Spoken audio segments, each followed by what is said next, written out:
Hello students, कैसे हो आप लोग। उम्मीद करते हैं बहुत अच्छे होंगे, मस्त होंगे और बहुत ही बेहतरीन तरीके से अपनी स्टडी कर रहे होंगे। तो आज स्टार्ट करते हैं हम लोग मैथ्स के क्लास को।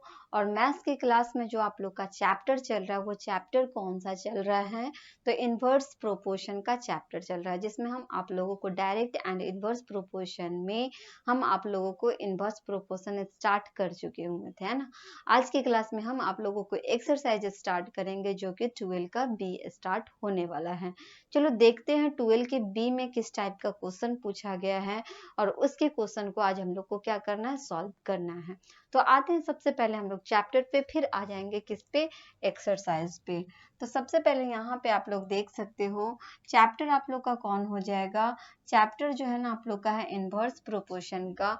ये देख सकते हो, ये आपका डायरेक्ट एंड इनवर्स प्रोपोर्शन का चैप्टर हो गया।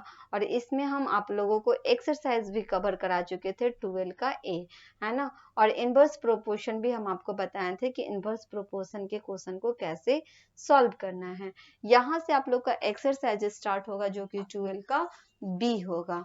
अब एक्सरसाइज यहाँ से स्टार्ट है, तो देखते हैं इसके क्वेश्चन में किस टाइप का क्वेश्चन पूछा गया है। फिर हम लोग क्वेश्चन को क्या करेंगे, यहाँ पे सॉल्व करेंगे। अब यहाँ देख सकते हो, पहले फर्स्ट नंबर क्वेश्चन को ही देख लो।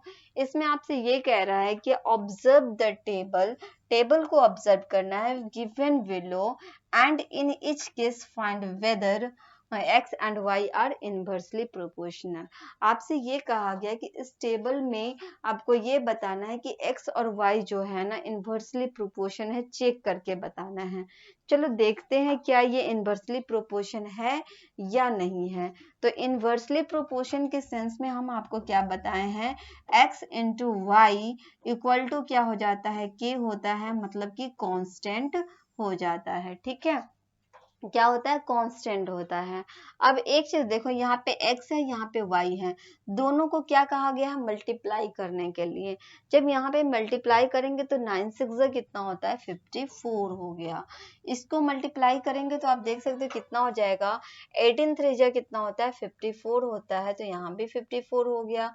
इन दोनों को मल्टीप्लाई करेंगे, ये भी हमें 54 आ जाएगा। और 54 और 1 को मल्टीप्लाई करेंगे तो भी हमें क्या आ जाएगा, 54 आ जाएगा। मतलब हमें सब कंडीशन में x into y equal to क्या आ गया है, 54 आ गया है। तो इसके बारे में हम लोग ये लिखेंगे कि x और y है ना, तो x into y equal to हम कह सकते हैं इसको x1 y1, और उसके बाद equal to x2 y2 equal to x3 y3 equal to x4 y4। ठीक है, मतलब इस तरह से आप क्या कर सकते हो, इक्वल टू में आप कांस्टेंट को लिख सकते हो, के भी लिख सकते हो। अब एक चीज यहाँ पे आप देखो, जहाँ पे हमें टोटल के टोटल क्या आ गए हैं, 54 आ गए हैं। मतलब ये मान लेते हैं x1 है, ये y1 है, तो ये 6 इंटू 9 करेंगे फिर भी 54 आ जाएगा। यहाँ पे 18 इंटू 3 करेंगे तो भी हमें 54 आ जाएगा। और यहाँ पे अगर 2 इंटू 54 कर 2 इंटू क्या है, 27 है, दोनों को मल्टीप्लाई करेंगे तो भी हमें 54 आ जाएगा। और 1 इंटू 54 करेंगे तो भी हमें क्या आएगा, 54 ही आएगा। कहने का मतलब ये हुआ कि सब के सब क्या हो जाएंगे, कांस्टेंट हो जाएंगे, सब एक जैसे हैं, इसलिए सब के सब क्या हो गए, कांस्टेंट हो गए। तो कांस्टेंट जब हो गए तो x और y के बारे में हम लोग लिख सकते हैं कि x and y are inversely proportional. यहाँ पे क्या लिखेंगे, x and y are inversely proportional. ठीक है, यहाँ पे आप लिख सकते हो इनवर्सली प्रोपोर्शनल।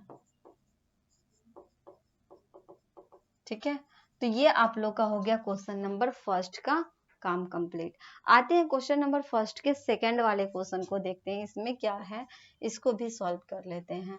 अब यहाँ पे भी आप देख सकते हो, इसको भी चेक करना है, तो ये दोनों को मल्टीप्लाई करना होगा। 18 5 से क्या होगा, 18 5 से होता है 90, 10 9 से 90, 15 6 जा 90, यहाँ पे 33 जा कितना हो जाएगा 90 हो जाएगा, 45 2 जा क्या हो जाएगा 45 2 जा आपका 90 हो जाएगा। मतलब यहाँ भी अगर हम x इंटू वाई करें तो सबके मान कितना आ रहा है 90 90 आ रहा है, मतलब ये भी क्या है कांस्टेंट है। तो ये आपका x into y equal to जब कांस्टेंट हो गया तो हम इसके बारे में कह सकते हैं कि x एंड y आर क्या हो जाएगा, x and y are inversely proportional. इसके बारे में बोल सकते हैं कि ये क्या है, इनवर्सली प्रोपोर्शनल है। ठीक है, ये आपका इनवर्सली प्रोपोर्शनल हो जाएगा। ओके, अब चलो अब बढ़ते हैं हम लोग नेक्स्ट क्वेश्चन की तरफ। क्वेश्चन नंबर 3 पे आते हैं।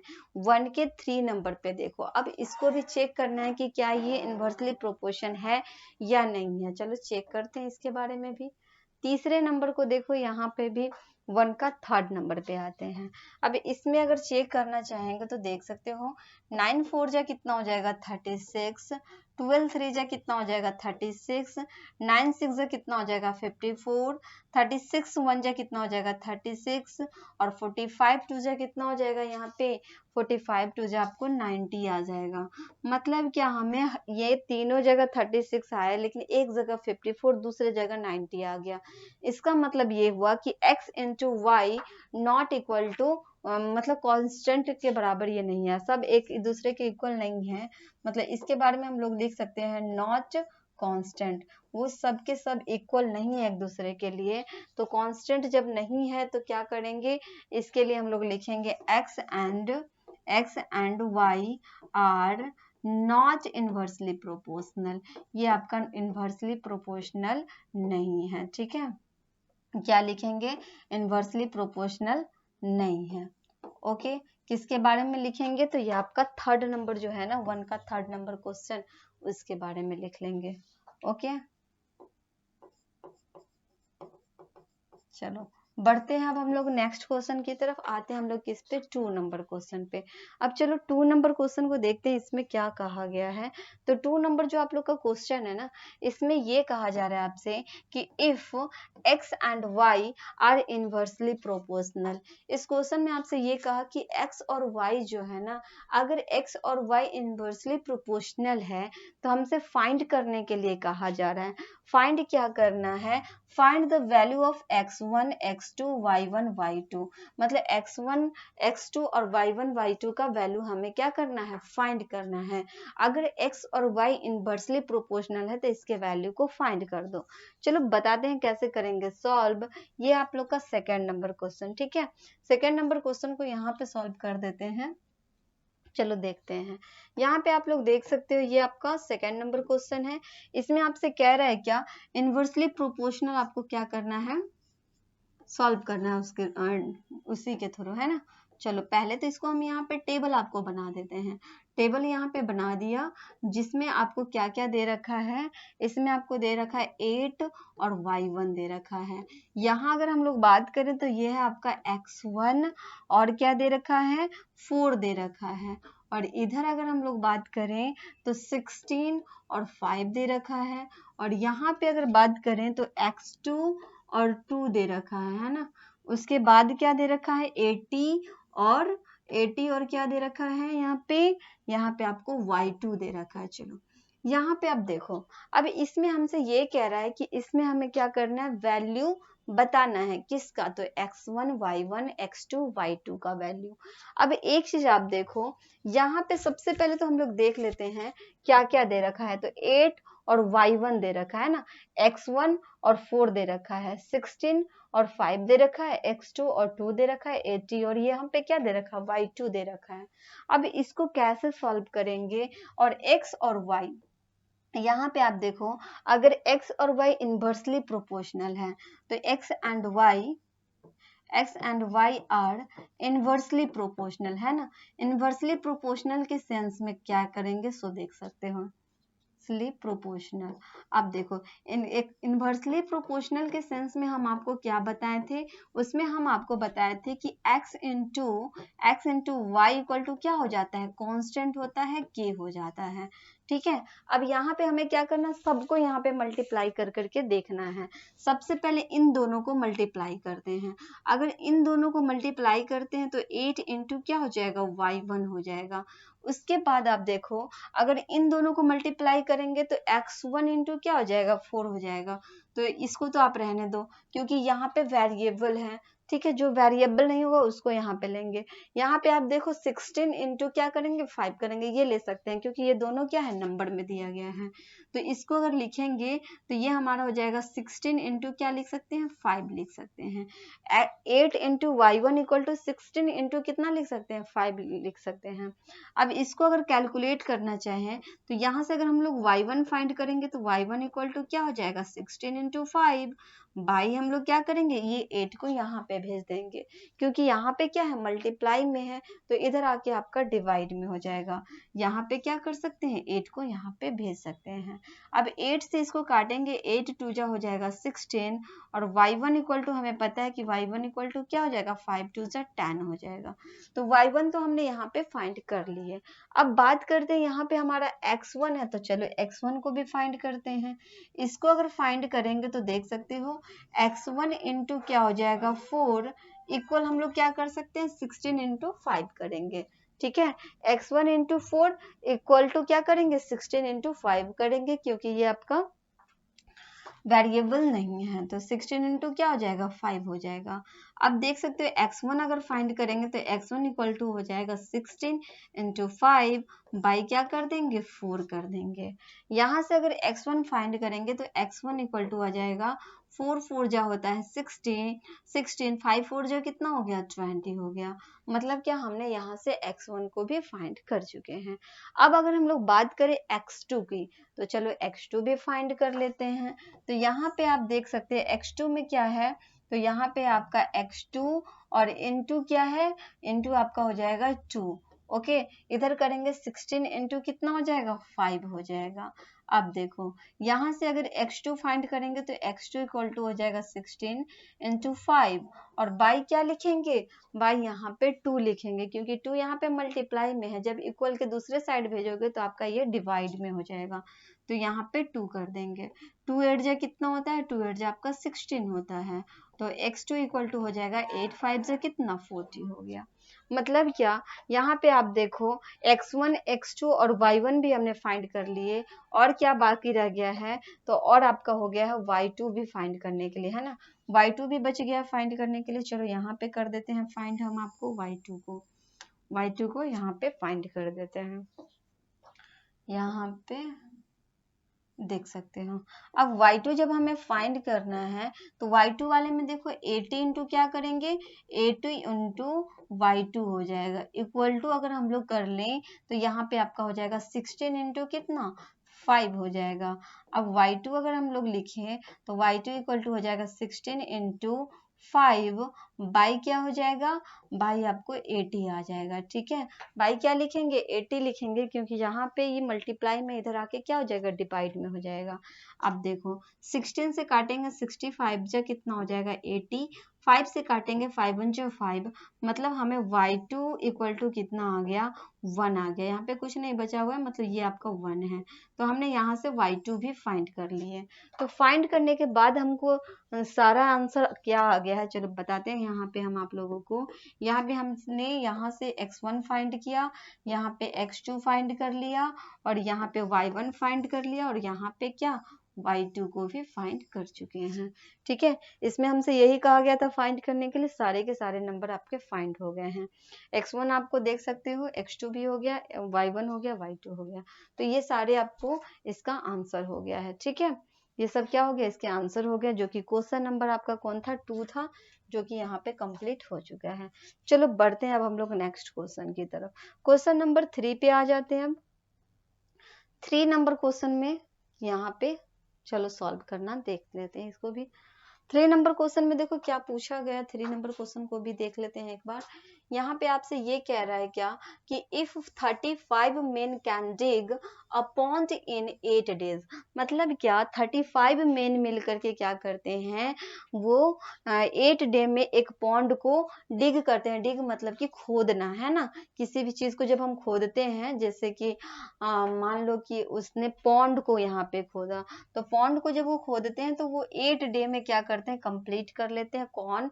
तो वो आपका 30 मेन मैन मिल करके। फिर आपसे कहा how many days can 20 main dig the same pound, मतलब वही पाउंड को खोदने में 20 मेन कितना डेज लेगा। चलो बताते हैं कैसे करेंगे इसको सॉल्व। यहाँ पे आपसे ये कहा कि 35 मेन अगर 8 डे में काम कर लेते हैं तो 20 मेन कितना दिन में काम कर लेंगे, यही तो इसमें फाइंड करना है। तो यहाँ पे क्या हम लिखेंगे, यहाँ पे कुछ तो मानना पड़ेगा ना। तो क्या मान लेते हैं, क्वेश्चन नंबर आपका 3 है, तो मान लेते हैं कि let the day be x, है ना। हमने डे को मान लिया कि एक्स दिन में वो क्या कर लेते हैं, पॉन्ड को खोद लेते हैं। ठीक है, अब आगे बात करें हम लोग इसकी, तो यहाँ पे आप देखो 35 मेन जो है ना वो 8 डे में काम कंप्लीट करते हैं। तो यहाँ पे हम आपको लिख देते हैं 35 मेन जो है वो 8 डे में काम कर लेते हैं। ठीक है, उसके बाद आपसे पूछा कि 20 मेन जो है वो कितना दिन में काम करेगा, यही हमें यहाँ पे फाइंड करना है। ठीक है, चलो अब इसको पहले हम लोग क्या करते हैं, टेबल बना करके तब हम लोग इसको सॉल्व करेंगे।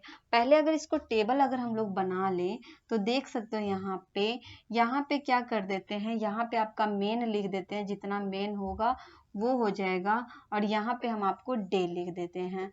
ठीक है, तो मेन के लिए ये कहा कि 35 मेन जो है वो 8 डे में काम कर लेता है, तो 20 मेन जो है वो कितने डे में काम करेगा, यही तो हमें फाइंड करना है यहाँ पे। ठीक है, तो यहाँ पे हमने मेन डाल दिया और यहाँ पे डे डाल दिए हैं, और यहाँ पे आपका उसका नंबर डाल दिए। अब इसको क्या करना, सॉल्व करना है। तो सॉल्व करने से पहले हम यहाँ पे हम आपको बता दें, इसमें हम आपको क्या बताएं, इसके बारे में लिख देते हैं, इट इज इनवर्सली प्रोपोर्शनल, है ना। अगर ये इनवर्सली प्रोपोर्शनल है उसके सेंस में हमें क्या करना है, सॉल्व करना है। तो इनवर्सली प्रोपोर्शनल के सेंस में हम आपको क्या बताए थे, उसमें हम आपको क्या बताए थे, x into y equal to होता है आपका k, मतलब कि कांस्टेंट, है ना। यही तरीका हम आपको बताए हुए हैं। अब जहाँ पे इसको x मान लेते हैं, इसको y मान लेते हैं, इसको x1 मान लेते हैं, इसको y1 मान लेते हैं। ठीक है, तो यहाँ पे आप देखो इन दोनों को आप मल्टीप्लाई करेंगे। 35 मैन जो है 8 डे में अगर काम कर लेता है तो 20 मैन यहाँ पे कितने डे में काम करेगा, वही तो हमें फाइंड करना है।